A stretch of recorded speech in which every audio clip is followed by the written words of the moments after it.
Hi hello ನಮಸ್ಕಾರ ಎಲ್ಲರಿಗೂ. ನನ್ನ ಚಾನಲ್ಗೆ ಸ್ವಾಗತ. ಇವತ್ತೊಂದು ಒಳ್ಳೆ ಮಾಹಿತಿಯೊಂದಿಗೆ ಬಂದಿದ್ದೀನಿ.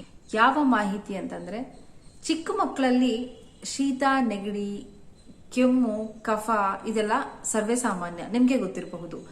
ಸೊ ಇದರಿಂದ ನಾವು ಎಷ್ಟೋ ಸಲ ಮೆಡಿಸಿನ್ ಮೊರೆ ಹೋಗ್ತೀವಿ, ಮೆಡಿಸಿನ್ ಇಂದನೂ ಕಡಿಮೆ ಆಗಲ್ಲ. ತುಂಬಾ ಮೆಡಿಸಿನ್ ಹಾಕಕ್ಕೂ ಬೇಜಾರು.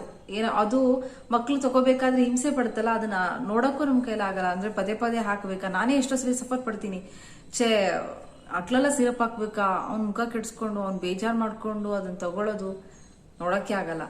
ಸೊ ಏನ್ ಮಾಡೋದು ತುಂಬಾ ತಲೆ ಕೆಡ್ಸ್ಕೊಳ್ತಿದೆ. ರೀಸೆಂಟ್ ಆಗಿ ಕೂಡ ಅವನ್ಗೆ ಒಂದು 15 days ಬ್ಯಾಕ್ ಶೀತ, ನೆಗಡಿ, ಕೆಮ್ಮು, ಆಮೇಲೆ ಕಫ, ಅವನ್ ತುಂಬಾ ಹಿಂಸೆ ಪಡ್ತಾ ಇದ್ದ.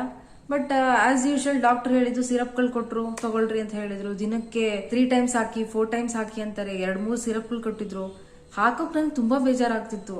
ಗ್ರಾಜುವಲಿ ಹೋಗ್ಲಿ ಬಿಡು ಅಂತ ನಾನು ಎಷ್ಟೋ ಸರಿ ಕಡಿಮೆ ಮಾಡ್ತಾ ಇದ್ದೆ, ಆದ್ರೂ ನನಗೆ ಕಡಿಮೆ ಆಗ್ತಿರ್ಲಿಲ್ಲ. ಆಮೇಲೆ ನಮ್ಮನೆ ಕೆಲಸದವರು, ಅಂದ್ರೆ ನಮ್ಮನೆ ಕೆಲಸ ಮಾಡೋ ಆಂಟಿ ಹೇಳಿದ್ರು, ನೀನು ಬೆಳ್ಳುಳ್ಳಿದು ಒಂದು ಇದನ್ ಮಾಡಿ ಹಾಕಮ್ಮ, ಪೋಣಿಸ್ಬಿಟ್ಟು ಕುತ್ತಿಗೆಗೆ ಹಾಕು ಅಂತ ಹೇಳಿದ್ರು. ನಾನು ಆದಷ್ಟು ನೆಗ್ಲೆಕ್ಟ್ ಮಾಡ್ತಾ ಇದ್ದೆ. ಯಾಕೆ ಅಂತಂದ್ರೆ ಸಿರಪ್ ಇಂದ ಹೋಗೋದೇ ಲೇಟ್ ಆಗ್ತಾ ಇದೆ. ಇನ್ನು ಹೋಮ್ ರೆಮಿಡೀಸ್ ಅಂದ್ರೆ ಇನ್ನೂ ಲೇಟ್ ಅಂತ ಅನ್ಕೋತಾ ಇದ್ದೆ.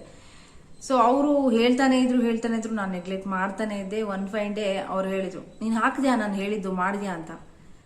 ಅದಕ್ಕೆ ನಾನು ಇಲ್ಲ ಆಂಟಿ, ಅದು ಲೇಟ್ ಪ್ರೋಸೆಸ್ ಬಿಡಿ ಅಂತಂದೆ. ನೀನ್ ಹಾಕ್ ನೋಡು, ಯಾಕಂದ್ರೆ ನಾನು ನನ್ನ ಮಕ್ಳಿಗೆಲ್ಲ ಅದನ್ನೇ ಮಾಡೋದು ಅಂತ ಹೇಳಿದ್ರು. ಸೊ ಅವತ್ತು ಅವ್ರ ಮುಂದೆ ಮತ್ತೆ ಅವ್ರಿಗೆ ಹೇಳ್ಬಿಟ್ಟಿದ್ದೀನಲ್ಲ ಅಂತ ಹೇಳ್ಬಿಟ್ಟು ಈ ಬೆಳ್ಳುಳ್ಳಿನೆಲ್ಲ ತೆಗೆದ್ಬಿಟ್ಟು ಪೋಣಿಸಿ ಎಲ್ಲ ಮಾಡಿ ಹಾಕ್ದೆ. You believe it or not, ನನಗೆ ನಂಬಕ್ಕಾಗ್ಲಿಲ್ಲ. ನಾನು ಯಾಕೆ ಇಷ್ಟು ದಿವಸ ಮಾಡ್ಲಿಲ್ಲ, ಅವ್ರ ಮಾತು ನಾನು ಯಾಕೆ ಹೇಳಲಿಲ್ಲ ಅಂತ ಅನ್ಸ್ಬಿಡ್ತು. ಸೊ 2 days ನಾನು ಅದನ್ನ ಕಟ್ಟಿಬಿಟ್ಟಿದ್ದೆ. ಅಂದ್ರೆ ಕಟ್ಟಿದ್ದೆ, ಹಾರ ಮಾಡ್ತಾರ ಹಾಕಿದ್ದೆ. 2 days ಅವನಿಗೆ ಕೆಮ್ಮೆ ಇಲ್ಲ. ಸೊ ಎಲ್ಲಾನು ಶೀತದ ಮುಖಾಂತರ, ಅಂದ್ರೆ ಮೂಗಿನ ಮುಖಾಂತರ ಆಲ್ಮೋಸ್ಟ್ ಎಲ್ಲ ಕಫನೂ ಹೋಯ್ತು. ಅಂದ್ರೆ ಶೀತ ಆಗತ್ತಲ್ಲ, ಸೊ ಆ ತರ. ಸೊ ಎಲ್ಲಾನು ಹೋಯ್ತು, ಕೆಮ್ಲೆ ಇಲ್ಲ ಅವನು. 2 days ಕೆಮ್ಲೆ ಇಲ್ಲ. ನನಗೆ ಆಶ್ಚರ್ಯ, ಅಷ್ಟು ಸಿರಪ್ ಆಗ್ತಾ ಇದೀನಿ, ಕೆಮ್ತಾನೆ ಇದ್ದಾನೆ, ಏನು ಸಿರಪ್ ಇಂದ ಏನು ಎಫೆಕ್ಟ್ ಆಗಿಲ್ವಲ್ಲ ಅಂತ ಅನಿಸ್ತಾ ಇತ್ತು. ಬಟ್ ಅದು ಒಂದು ರೆಮಿಡಿ ನನಗೆ ತುಂಬಾನೇ ಇಷ್ಟ ಆಯ್ತು. ಸೊ ನಾನು ಯಾಕೆ ಇದನ್ನ ನನ್ನ ಸಬ್ಸ್ಕ್ರೈಬರ್ಸ್ ಮುಂದೆ ಅಥವಾ ನನ್ನ ವಿಡಿಯೋ ನೋಡೋರ್ ಮುಂದೆ ನಾನು ಯಾಕೆ ಹಂಚ್ಕೋಬಾರ್ದು ಅಂತ ಅನಿಸ್ತು. ಸೊ ಹೇಳೇ ಬಿಟ್ಟೆ ಇವತ್ತು. ಸೊ ಇದೊಂದು ಒಳ್ಳೆ ರೆಮಿಡಿ ಅಂತಾನೆ ಹೇಳೋದು. ಹೇಗ್ ಮಾಡೋದು ಅಂತ ನಾನು ನಿಮ್ಗೆ ಹೇಳ್ತೀನಿ, ನೋಡಿ ಇವಾಗ. ಸೊ ಈ ರೀತಿಯಾಗಿ ಮೊದಲು ಒಂದು ಪೂರ್ತಿ ಬೆಳ್ಳುಳ್ಳಿನ ತೆಗೆದುಕೊಂಡು ಅದ್ರ ಹೆಸರಿಲ್ಲ ತಗೋಬೇಕು. ಒಂದೊಂದು ಬೆಳ್ಳುಳ್ಳಿನ ತೆಗೆದುಕೊಂಡು ಅದರ ಮೇಲಿನ ಸಿಪ್ಪೆನ ಸಂಪೂರ್ಣವಾಗಿ ತೆಗಿಬೇಕು. ಸೊ ಆವಾಗ ಅದ್ರ ಘಮ ನಮಗೆ ಸಿಗೋದೆ ಅದು ಸಿಪ್ಪೆ ತೆಗೆದ್ಮೇಲೆ. ಈ ಸಿಪ್ಪೆ ಇತ್ತು ಅಂದ್ರೆ ಅಷ್ಟು ಚೆನ್ನಾಗಿ ಅದು ಎಫೆಕ್ಟ್ ಆಗಲ್ಲ. ಸೊ ಸಂಪೂರ್ಣವಾಗಿ ಎಲ್ಲ ಎಳೆಯಾಗಿ ಈ ರೀತಿಯಾಗಿ ಬಿಡಿಸ್ಕೊಂಡ್ಬಿಟ್ಟು ಅದನ್ನ ಈ ಸೂಜಿದ್ ಮತ್ತು ದಾರದ ಮುಖಾಂತರ ಒಂದೊಂದನ್ನೇ ಪೋಣಿಸ್ಬೇಕು. ಅಂದ್ರೆ ಅದ್ರಲ್ಲಿ ಒಂದು 10ರಿಂದ 11 ಹೆಸರು ಇರಬೇಕು. ಸೊ ಅಷ್ಟನ್ನು ಪೋಣಿಸ್ಬಿಟ್ಟು ಈ ರೀತಿಯಾಗಿ ದಾರದಲ್ಲಿ ಈ ರೀತಿಯಾಗಿ ಪೋಣಿಸ್ಬಿಟ್ಟು ಅದನ್ನ ಕುತ್ತಿಗೆಗೆ ಕಟ್ಟಬೇಕು. ಸೊ ಕುತ್ತಿಗೆ ಕಟ್ಟಿದಾಗ ಅದು ಸಿಪ್ಪೆ ಇದ್ರೇನಾಗುತ್ತೆ ಅಂದ್ರೆ ಚುಚ್ತಾ ಇರುತ್ತೆ. ಸೊ ಸಿಪ್ಪೆ ಸಂಪೂರ್ಣವಾಗಿ ತೆಗಿಬೇಕು. ಓನ್ಲಿ ನಿಮ್ಗೆ ಐಸಲ್ಲಷ್ಟೇ ಇರಬೇಕು. ಸೊ ಅದ್ರ ಘಮ ಡೈರೆಕ್ಟ್ಗೆ ಅದು ಮೂಗಿಗೆ ಹೋಗೋದು. ಸೊ ಹಾಗೆ ಮಾಡಿ 2 days ಬಿಡ್ಬೇಕು. ಅದು ಬರ್ತಾ ಸ್ಮೆಲ್ ತಗೊಳ್ತಾ ಹಣ್ಣಾಗಿ ತಾನೇ ಉದ್ರಬಹುದು, ಅಥವಾ 2 days ಆದ್ಮೇಲೆ ನೀವೇ ತೆಗಿಬಹುದು. ಅದು ಕಡಿಮೆ ಆಯ್ತು ಅಂದ್ಮೇಲೆ. ಅದರ್ವೈಸ್ ಇನ್ನೊಂದ್ ಸ್ವಲ್ಪ ಕಡಿಮೆ ಆಗಿಲ್ಲ ಅಂತಂದ್ರೆ ಇನ್ನೊಂದನ್ನ ನೀವು ಫ್ರೆಶ್ ಆಗಿರೋದನ್ನ ಕಟ್ಟಬೇಕು.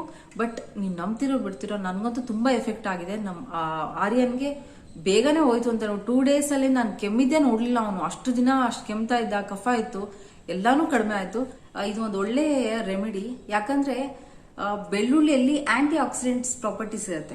ಅಂಡ್ ಅದು ಹೀಟ್ ಆಗೋದ್ರಿಂದ, ಬೆಳ್ಳುಳ್ಳಿನೇ ಹೀಟ್, ಸೊ ಬಾಡಿನ ಹೀಟ್ ಕಂಡೀಷನ್ ಇಡುತ್ತೆ.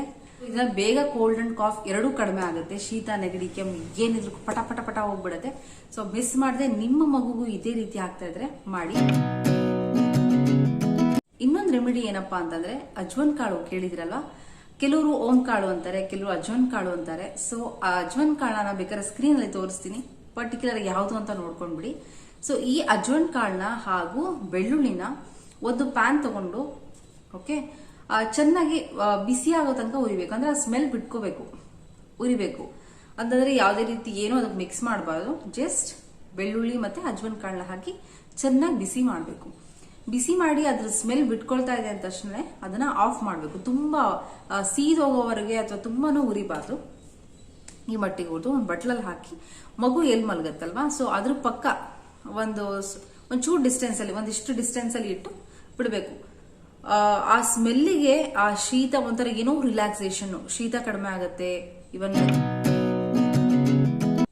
ಥರ್ಡ್ ರೆಮಿಡಿ ಏನಪ್ಪಾ ಅಂತಂದ್ರೆ ವಿಳೆದೆಲೆ.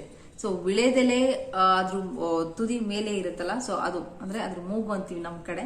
ಸೊ ಅದನ್ನ ನಂತರ ತುಳಸಿ ಎಲೆ ಒಂದ್ 5 ರಿಂದ 6 ಎಲೆ ಬೇಕು, ಅಂಡ್ ಕರಿಮೆಣಸು, ಲವಂಗ, ಒಣಶುಂಠಿ, ಸೊ ಇಷ್ಟು, ಆಮೇಲೆ ಒಂದ್ 2 ಎಸಳು ಬೆಳ್ಳುಳ್ಳಿ, ಇಷ್ಟನ್ನು ಹಾಕಿ ಚೆನ್ನಾಗಿ ಕುಟ್ಟಬೇಕು.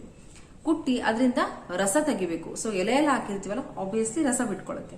ಸೊ ಆ ರಸನ ಚೆನ್ನಾಗಿ ಹಿಂಡಿ ಒಂದು ಸ್ಪೂನಲ್ಲಿ ತೆಗೆದುಕೊಂಡು ಗಂಟ್ಲಿಗೆ ಹಾಕ್ಬೇಕು. ಅಂದ್ರೆ ಮಗುವನ್ನ ಹಿಂಗೆ ಈ ರೀತಿಯಾಗಿ ಅಡ್ಡ ಮಲಗಿಸ್ಬಿಟ್ಟು ಗಂಟ್ಲಿಗೆ ಹಾಕಿ ಸಡನ್ ನಾವು ಮಗುನ ಎತ್ತಿದಾಗ ಅದು ವಾಂತಿ ಮುಖಾಂತರನೋ ಇನ್ಯಾವ ಮುಖಾಂತರ ಅಥವಾ ಹೋದ್ರೂ ಪರವಾಗಿಲ್ಲ, ಒಳಗೆ ಹೋದ್ರೂ ಪರವಾಗಿಲ್ಲ, ಅದು ಕೂಡ ಕಫಕ್ಕೆ ಒಳ್ಳೇದೇ ಆಗುತ್ತೆ. ಇನ್ ಕೇಸ್ ಅವ್ರು ಅದನ್ನ ತಗೊಳಕ್ಕಾಗದೆ ಸ್ವಲ್ಪ ಅದು ಖಾರವಾಗಿ ವಿಷವಾಗಿರುತ್ತಲ್ಲ, ಸೊ ಅದು ಏನಾದ್ರು ಹೊರಗೆ ಹಾಕಿದ್ರು ಕಫ ಸಮೇತ ಹೊರಗೆ ಬರುತ್ತೆ. ಸೊ ಅದೊಂದು ಒಳ್ಳೆ ರೆಮಿಡಿ. ನಾನು ಅದನ್ನು ಮಾಡಿದ್ದೆ. ಅವಾಗ 1 ಡೇ 2 ಡೇ ಚೆನ್ನಾಗಿ ಇದಾಗಿದ್ದ, ಸ್ವಲ್ಪ ಕೆಮ್ಮೆಲ್ಲ ಕಡಿಮೆ ಆಗಿತ್ತು. ಈ 3 ರೆಮಿಡಿಗಳು ಒಳ್ಳೆ ರೆಮಿಡಿಗಳು. ಯಾವುದು ಹೊರಗೆ ಹೋಗಿ ತಗೊಂಡ್ ಬಂದು ತುಂಬಾ ಕಷ್ಟ ಸಿಗೋದು ಅನ್ನೋದೇನಿಲ್ಲ, ಎಲ್ಲ ಮನೇಲೇ ಸಿಗುತ್ತೆ ತಾನೆ.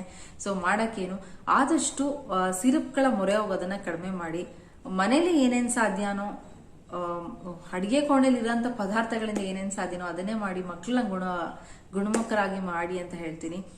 ಇದೆಲ್ಲಾನು 100% ನನಗೆ ರಿಸಲ್ಟ್ ಕೊಟ್ಟಿರುವಂತಹ ರೆಮಿಡೀಸೇ. ಅದಕ್ಕೋಸ್ಕರ ನಾನು ನಿಮ್ ಜೊತೆ ಶೇರ್ ಮಾಡಿದೆ.